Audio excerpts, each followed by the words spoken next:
He is best known today for roles like Empire, and his Oscar-nominated turn in Hustle and Flow had already lived a life full of chaos long before the cameras ever found him. What the fuck happened to you, man? Born March 11, 1969, in Chicago and raised in Cleveland, his world was shaped early by violence and instability. At just 2 years old, he witnessed the Santa line slaying, a moment that would follow him forever. On December 21, 1971, while waiting to see Santa at Hughley's department store, his father, Terrence Howard, got into an argument with Jack Fitzpatrick. Things escalated fast, and Tyrone stabbed Fitzpatrick, who later died. He spent 11 months in prison for manslaughter, and after his release, Terrence's parents split, leaving him to be raised by his great-grandmother, actress Minnie Gentry. That early trauma set the tone for the years ahead. By 13, Terrence was caught up in LA's gang culture. Growing up in a neighborhood where joining a crew was almost a requirement, he ended up running with the Mansfield Hustlers, a group that later evolved into the Mansfield Gangster Crips. One incident changed everything. Terrence warned a rival schoolyard Crip that his own crew planned to attack him. His loyalty got him beaten by his set, and later confronted by armed schoolyard members. But the same guy he warned stepped in and saved him. That brush with death pushed Terrence away from the street life, eventually leading him toward acting. He is one of the few Hollywood figures who didn't just leave the streets, he carried them into his career and used them as a tool. Growing up in South Los Angeles as a member of the Athens Park Bloods, Sloan came from a place where violence and survival were a way of life. But instead of hiding that past, he embraced it. His path into Hollywood started because directors wanted authenticity. Antoine Fuqua brought him in for Training Day in 2001, and David Ayer leaned on him for End of Watch in 2012. Him to really be authentic, he wanted to really be, hardcore. And I said, I think I can get you guys there, but it's gonna be real dirty. So if the crew's willing to get a little dirty to make a dirty movie, we can make it happen. Where we're going, I'm telling you, no cameras have been in Imperial Courts the way we were. And in the jungle, they have a policy of no cameras, totally. Sloan became the insider who could translate real gang culture onto film. He'd coach actors, correct dialogue, and occasionally appear on screen as the very characters he used to run with. His documentary, Bastards of the Party, 2005, took things even further. It traced the origins of LA gangs from civil rights activism to the crack epidemic, giving audiences a rare, honest look inside a complicated history.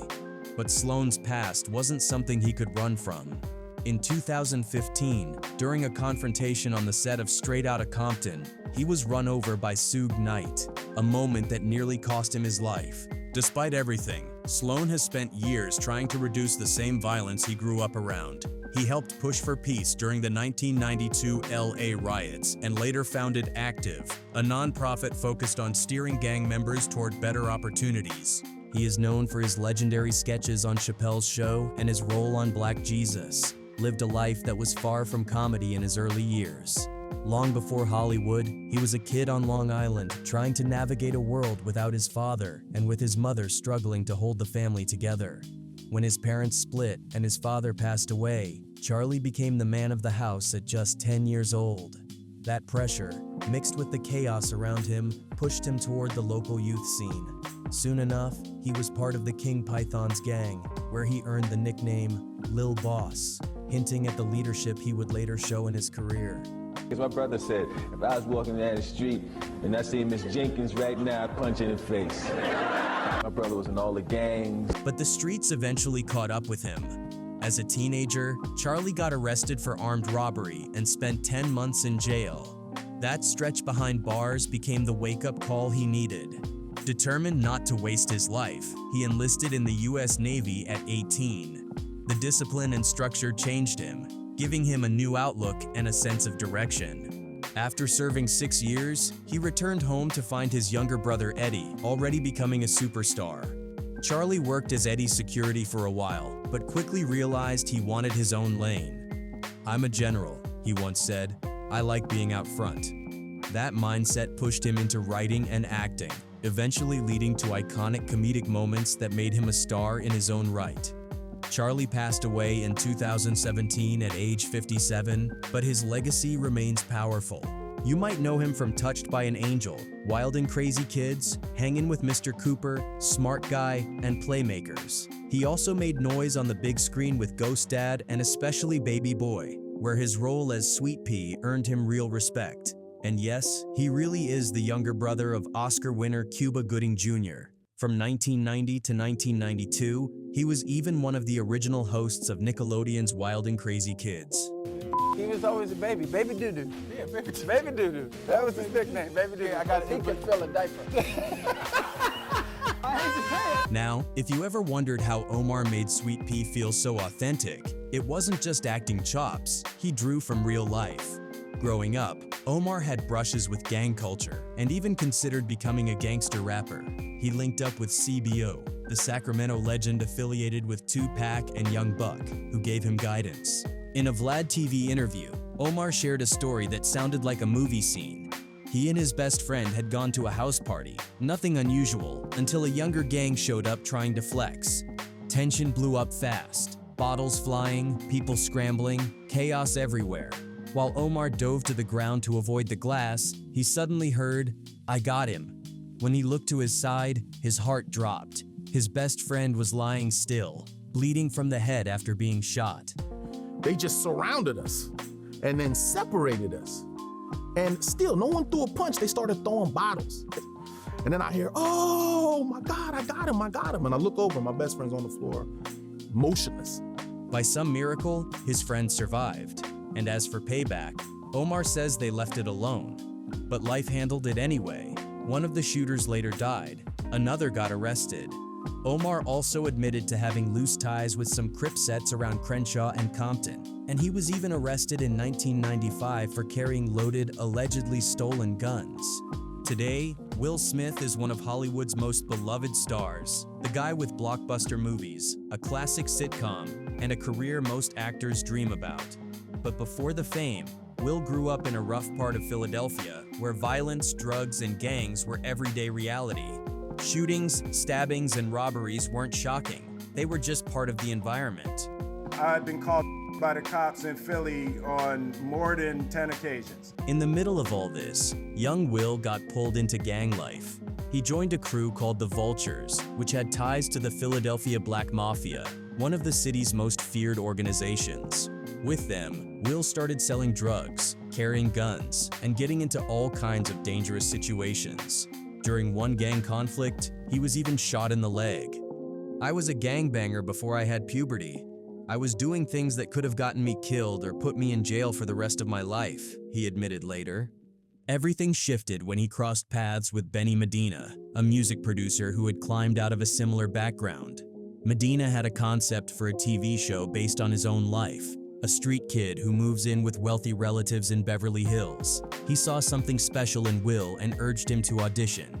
That show became The Fresh Prince of Bel-Air, a cultural phenomenon and the launchpad for Will Smith's entire acting career.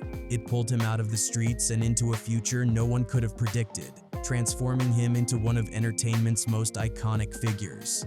He is known for Transformers and Fury, and has always had a reputation for going all in on his roles, sometimes to extremes. His connection to Harpy's Gang 13, a Latino gang based in Los Angeles, came from how deeply he immersed himself while preparing for different characters. When he played Creeper in The Tax Collector, Shia didn't just act like a gang enforcer. He reportedly got his entire chest tattooed for the role. The movie exists in the same gritty universe as Training Day, and Shia wanted his character to feel authentic down to the last detail. When I'm there, I'm God.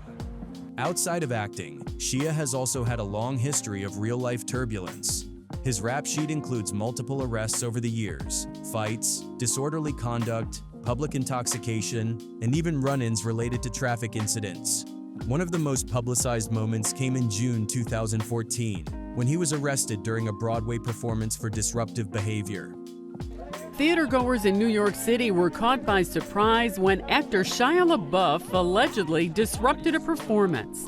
Says LaBeouf, star of the Transformers movies, was disruptive during Act 1 of the musical and removed during intermission. He was arrested on charges of disorderly conduct and criminal trespass. But despite the controversies, Shia remains one of Hollywood's most unpredictable and committed actors. He is an American actor, comedian, and TV personality who really broke out with his sitcom, The Hughleys, which ran from 1998 to 2002 on ABC and later on UPN. He's also one of the original kings of comedy, standing alongside legends like Steve Harvey, Cedric the Entertainer, and Bernie Mac. Look at this now we know what Urkel gonna look like when he grow up, ain't that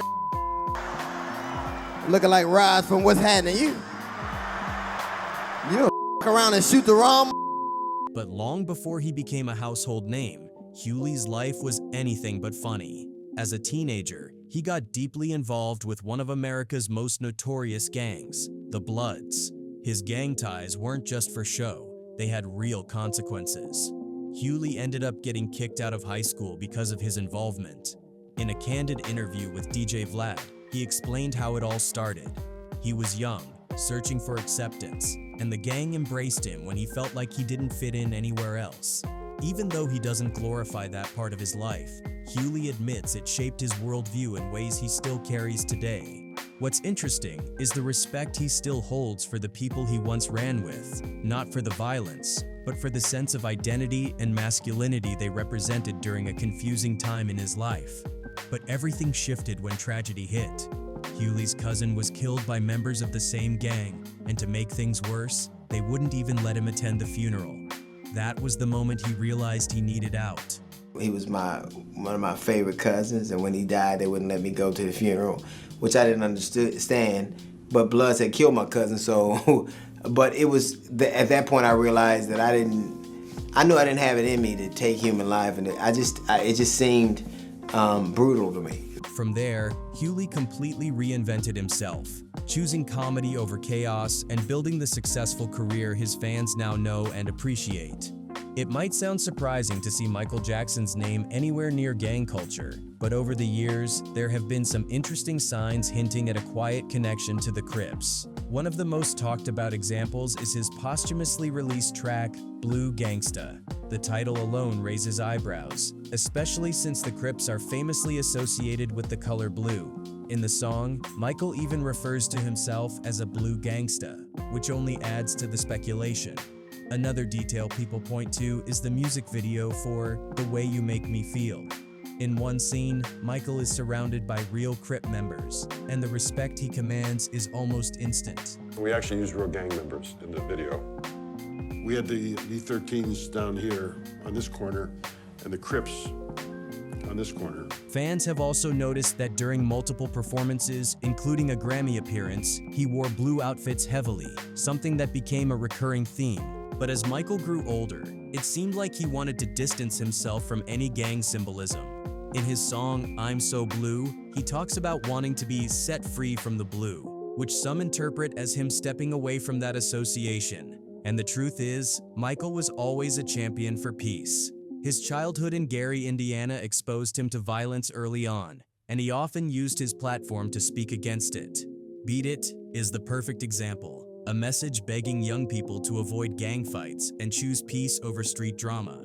He is widely recognized for playing OG Two-Tone in the 2015 biopic Straight Outta Compton, and is another figure whose story starts deep in the streets. Long before he appeared on movie screens, Menace grew up in one of the toughest environments in Compton, California. His surroundings weren't just background noise, they pulled him in. Menace eventually became a member of the Fruittown Piru Bloods, a set with a long and intense history in the city. Life in Fruittown shaped everything around him: friendships, survival, opportunities, and tragedy. Even with the chaos of gang life pressing in, Menace found a spark in music. By 2007, rap had become more than a hobby. It was his outlet, a way to express everything he had seen and survived. He poured real experience into his lyrics, using music as both therapy and escape.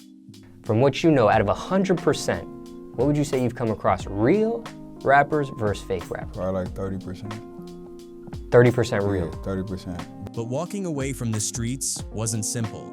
Even as his interest in rap grew, the realities of gang life were always close. Over the years, Menace lost several close friends to shootings, retaliation, and the never-ending cycle of gang violence that defined Compton. Those losses left deep marks on him and became part of the stories he tells through his music. He is famously known as the Machete Man. Danny has been sober since August 23, 1968, a monumental turning point that began under dire circumstances. His journey into addiction started shockingly early, with his first encounter with weed at just 8 years old by his own uncle, his first drink by 12, and by 14, he was shooting heroin. My Uncle Gilbert. Yeah, and he introduced you to a lot of heavy stuff early on. I guess at 8 years old, he got you high on weed. We for the started first with time. weed. Trejo's teenage years were basically a cycle of trouble and incarceration. From the age of 15, he was bouncing in and out of juvenile halls and prisons because of drugs, robberies, and fights. But everything shifted during his time at the notorious San Quentin State Prison. That's where he met a former inmate who returned as a motivational speaker, someone who spoke directly to the pain and numbness Danny had been carrying for years. The man simply said, "Before you do anything else, just join us. What do you have to lose?" He describes it as the moment a light flipped on. When Danny got out, he immediately committed to AA meetings and fully embraced sobriety. At 24, he walked into recovery and never looked back. Not only did he get clean, he also began helping others do the same, eventually becoming a respected drug counselor. His acting career came almost by accident. 16 years into sobriety, a production assistant he knew from counseling brought him onto a film set just to keep him around positive influences. One thing led to another, and suddenly, Trejo became Hollywood's go-to tough guy. From Machete to countless films and shows, he turned a painful past into an inspiring legacy. He is an American talent who's not just a rapper, but also an accomplished actor. Best known as a member of the hardcore rap group Onyx, Fredro has impressively extended his artistry into acting, starring in over 55 films and television shows. He burst onto the acting scene with his debut in the HBO drama Strapped, and since then, his film credits have expanded to include titles like Spike Lee's Clockers and Sunset Park. On television, he first appeared in shows like Law & Order and New York Undercover, but it was his role as Quentin Q. Brooks on UPN's Moesha, starring alongside Brandy, that really made him a household name. But how could you invite another man into our business? Especially someone who's trying to get... But behind all the success is a guy who grew up in a tough environment where street life was all around him. In a candid interview with DJ Vlad, Fredro talked about how normal it was for kids in his neighborhood to sell drugs. He said it felt like everyone he knew was getting caught up in it, whether they wanted to or not. Every kid from my era sold drugs. Every kid. Including both of y'all. Everybody. Fredro, though, made a conscious decision early on. He wasn't going down that road. He was always close to it, but he never took that step into hustling, and he's grateful for that every day. Staying focused on music and acting not only kept him out of trouble, but it allowed him to build a long-lasting career. In his own words, he's thankful he can look back and say he didn't become another casualty of the streets that raised him. While Cube has always been clear that he wasn't an active gang member, he was surrounded by Crips and Bloods. Ice Cube has been vocal about the pervasive gang culture in South Central Los Angeles during his youth. This immersion shaped his worldview and ultimately his career. As a lyricist with NWA in the late 80s, Cube's verses reflected exactly what was happening on the streets around him. Songs like Gangsta Gangsta and Straight Outta Compton were raw documentation of the environment he lived in. Cube had a reputation for writing with almost a journalist's eye, painting pictures of street politics more accurately than any news station ever could. By the time Boys and the Hood dropped in 1991, Cube didn't have to pretend to understand South Central life. He embodied it. Director John Singleton even said Ice Cube brought a level of authenticity that couldn't be taught or faked. Later came Friday in 1995, and even though it was comedy, it still carried the vibe of someone who grew up watching the real cycle of gangs, poverty, and survival. Cube never claimed to be a gangbanger, but he also never denied how deeply that world surrounded him. Instead, he used it as fuel for his storytelling, turning real struggle into art that shaped hip-hop and Hollywood for decades. This powerhouse of an actor hardly needs an introduction. given his legendary status in Hollywood. But behind the fame and the acclaim, Denzel's early life was marked by mischief and close calls, with a future far less bright. During a candid chat with Peter Travers on ABC News Popcorn. With Peter Travers, while promoting Magnificent Seven, Denzel opened up about what he was really like growing up. When asked if he was a good kid, he laughed and admitted, "I was mischievous," then went on to explain that his childhood wasn't as smooth or innocent as people might assume. He talked about how several of his closest friends ended up spending decades behind bars, while he narrowly avoided the same fate. Denzel credits his mother, Lennis Washington, for stepping in before things got bad. She recognized the signs early and made the tough call to pull him away from bad influences. Denzel described his early behavior as throwing rocks at the penitentiary, meaning he was close enough to trouble to feel the heat, but lucky enough not to get burned. His mother eventually put him in a private school starting in 9th grade, a move that changed everything. His friends weren't so fortunate. One did 28 years, one did 20, and the other did 12, he recalled. One friend didn't survive. On top of that, Denzel shared a lesser-known part of his youth, visits to Chicago, starting as early as 5 years old. While staying with his cousins, he even had run-ins with the Blackstone Rangers, a powerful street gang. He remembers him and his cousin getting singled out, forcing him to fight my side. He joked that the Rangers were too young back then, but those experiences still added grit and perspective to the man he eventually became. Long before Law & Order, SVU turned him into a TV icon. Ice-T was already known in Los Angeles as a rapper who didn't just talk about the streets, he lived them. Ice-T grew up in the middle of gang activity, but his situation was unique. He always said he couldn't officially join a gang because he wasn't from a specific neighborhood tied to one set. Instead, he learned how to survive around all of them. As he put it, he had to coexist amongst all that ish, which meant understanding how gangs worked without belonging to any. If you compare me to a gangbanger that's out shooting, killing and stuff like that, that wasn't me. I'm a good jewelry store heisting, and I never portrayed that. I'm a gangbanger. Ice-T's knowledge of LA gang culture runs deep. He grew up around Crip neighborhoods like the Harlem Crips, 30s, Rollin' 60s, and Hoover Crips, who eventually separated themselves culturally from both Crips and Bloods. He also knew about blood sets such as the Athens Park Boys, Denver Lanes, and Bounty Hunters. Ice-T explained the politics of it simply, anything that's not a Crip is a Blood by default, capturing how divided and territorial LA was at the time. All of this street-level understanding became the backbone of his music. When he made songs like Colors, he wasn't guessing. He was documenting what he saw every day. He survived them by learning how to move smart, stay alert, and tell the truth through his art.